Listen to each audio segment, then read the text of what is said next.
वो रात जब एक अकेला सैनिक सैकड़ों गोलियों के बीच पहाड़ की उस खामोश चोटी पर खड़ा था। हवा में बर्फ घुली हुई थी, सांस लेना भी मुश्किल हो रहा था। चारों तरफ ऐसा सन्नाटा था जैसे मौत खुद इंतजार कर रही हो। और फिर अचानक तड़ तड़ तड़ तड़ मशीन गनों की आवाज ने उस सन्नाटे को चीर दिया। गोलियां बरसने लगीं, पत्थरों से टकराकर चिंगारियां उड़ने लगीं और उसी अंधेरे में एक साया आगे बढ़ रहा था। लेकिन सबसे हैरान करने वाली बात ये थी, उस साये के पीछे कोई नहीं था। वो अकेला था और सामने दुश्मनों के कई बंकर पूरी तैयारी के साथ। फिर भी वो रुक नहीं रहा था। क्यों? क्योंकि उस रात वो सिर्फ एक सैनिक नहीं था, वो एक मिशन था, वो एक जिम्मेदारी था। और उस जिम्मेदारी का नाम था भारत। उत्तर प्रदेश के बुलंदशहर जिले का एक छोटा सा गांव, जहां जिंदगी बहुत साधारण थी, न ज्यादा सुविधाएं, न बड़े सपनों की चकाचौंध। लेकिन उसी मिट्टी में एक ऐसा सपना पनप रहा था जो आगे चलकर इतिहास बनने वाला था। नाम था योगेंद्र सिंह यादव। एक किसान परिवार में जन्मे योगेंद्र बचपन से ही अलग सोच रखते थे। जब दूसरे बच्चे खेल में खोए रहते थे, वो अपने पिता की सेना वाली कहानियां सुनते थे। उन कहानियों में गोलियां थीं, बलिदान था और सबसे बढ़कर देश के लिए जीने और मरने का जुनून था। उनके पिता की वर्दी उनके लिए सिर्फ कपड़ा नहीं थी, वो एक सपना थी। और धीरे धीरे वो सपना उनका लक्ष्य बन गया। लेकिन जिंदगी आसान नहीं थी। घर की आर्थिक हालत मजबूत नहीं थी, कई बार 2 वक्त की रोटी भी मुश्किल से मिलती थी।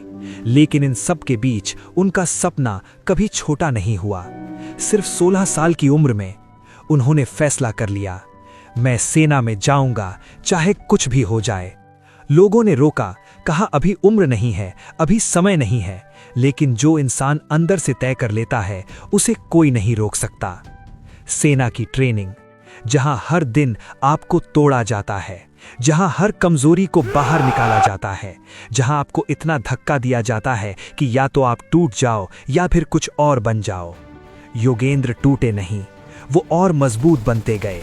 हर दर्द उनके लिए एक कदम था, हर मुश्किल एक तैयारी थी उस दिन के लिए जब उन्हें सच में खुद को साबित करना था।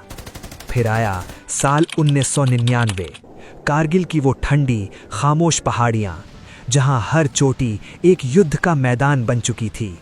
पाकिस्तानी घुसपैठिए ऊंचाइयों पर कब्जा कर चुके थे और नीचे भारतीय सैनिकों को सीधे ऊपर चढ़कर हमला करना था। सोचो, ऊपर बैठा दुश्मन जिसके पास साफ नजारा है, और नीचे एक सैनिक जो अंधेरे में चढ़ाई कर रहा है। हर कदम पर मौत, हर सांस पर खतरा। ये सिर्फ युद्ध नहीं था, यह असंभव को संभव बनाने की कोशिश थी। और इस पूरे युद्ध का सबसे अहम हिस्सा था टाइगर हिल, एक ऐसी चोटी जो रणनीतिक रूप से बेहद जरूरी थी। अगर इसे वापस नहीं लिया जाता तो पूरी लड़ाई का रुख बदल सकता था। तारीख थी 4 जुलाई 1999, रात का समय। तापमान 0 से नीचे, हवा इतनी तेज कि चेहरे पर सुइयों जैसी चुभ रही थी। और उसी रात घातक प्लाटून को आदेश मिला, टाइगर हिल पर चढ़ाई। इस मिशन का हिस्सा थे योगेंद्र सिंह यादव। चढ़ाई शुरू हुई, धीरे धीरे, सांस रोककर, हर कदम बहुत सोच समझकर, क्योंकि ये गलती सीधा मौत के मुंह में ले जा सकती थी। सब कुछ शांत था, लेकिन ये शांति ज्यादा देर नहीं रही। जैसे ही सैनिक आगे बढ़े, दुश्मनों ने उन्हें देख लिया और फिर गोलियों की बारिश शुरू हो गई। तड़ तड़ तड़ तड़, हर तरफ गोलियां, हर तरफ चीखें। सैनिक एक एक करके गिरने लगे, लेकिन मिशन रुक नहीं सकता था। योगेंद्र सबसे आगे थे, उनका काम था रस्सी बांधना ताकि बाकी सैनिक ऊपर आ सकें। लेकिन तभी एक गोली उनके कंधे में लगी। तेज दर्द, लेकिन उन्होंने रुकना मना कर दिया। फिर दूसरी गोली, फिर तीसरी। अब उनका शरीर जवाब देने लगा था। खून लगातार बह रहा था, हाथ सुन्न हो रहे थे, लेकिन उनका दिमाग अब भी साफ था। एक ही बात, मिशन पूरा करना है। उन्होंने खुद को संभाला और चढ़ते रहे। हर इंच मानो पहाड़ नहीं, उनकी हिम्मत की परीक्षा ले रहा था। आखिरकार वो ऊपर पहुंच गए। लेकिन जब उन्होंने पीछे देखा तो उनके कई साथी अब वहां नहीं थे। अब वो लगभग अकेले थे और सामने थे दुश्मनों के कई बंकर पूरी तैयारी के साथ। अब कोई प्लान नहीं था, कोई बैकअप नहीं था, सिर्फ एक फैसला था, अब जो होगा यही होगा। उन्होंने अपनी आखिरी ताकत जुटाई और पहला ग्रेनेड फेंका। धमाका, पहला बंकर खत्म।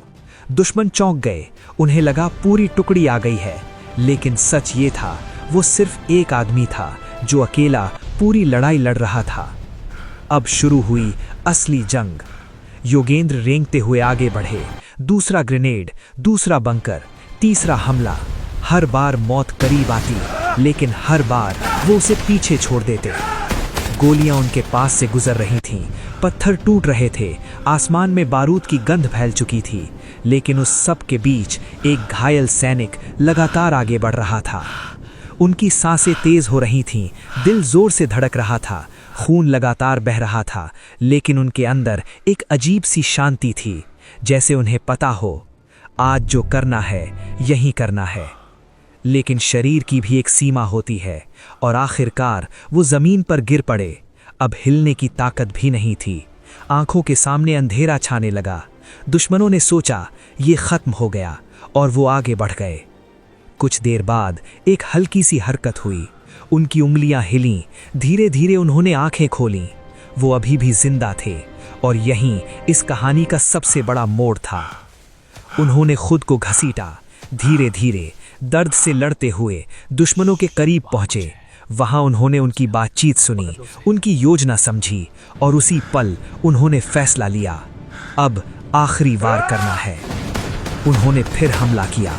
अब ये सिर्फ जंग नहीं थी, ये जिद थी, ये आत्मसम्मान था, ये देश था।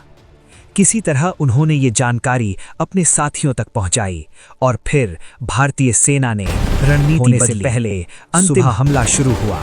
चारों तरफ से हमला, तेज, सटीक और निर्णायक। दुश्मन संभल भी नहीं पाए और कुछ ही समय में टाइगर हिल फिर से भारत का हो गया। उस ऊंचाई पर जहां कुछ घंटों पहले गोलियां गूंज रही थीं, अब हवा में लहरा रहा था तिरंगा। लेकिन उस जीत के पीछे एक कहानी थी, एक ऐसे सैनिक की जिसने अकेले पूरे दुश्मन को रोक दिया, जिसने दर्द को नजरअंदाज किया, जिसने मौत को भी इंतजार करवाया। योगेंद्र सिंह यादव एक नाम नहीं, एक कहानी है, एक प्रेरणा है, एक ऐसा सच जो हमें याद दिलाता है कि ताकत शरीर में नहीं होती, ताकत इरादे में होती है। और जब इरादा मजबूत हो तो एक इंसान अकेला ही इतिहास बदल सकता है। आज भी जब टाइगर हिल की ठंडी हवा चलती है तो ऐसा लगता है जैसे वो एक नाम फुसफुसा रही हो, योगेंद्र सिंह यादव, और वो कहानी हमेशा जिंदा रहेगी।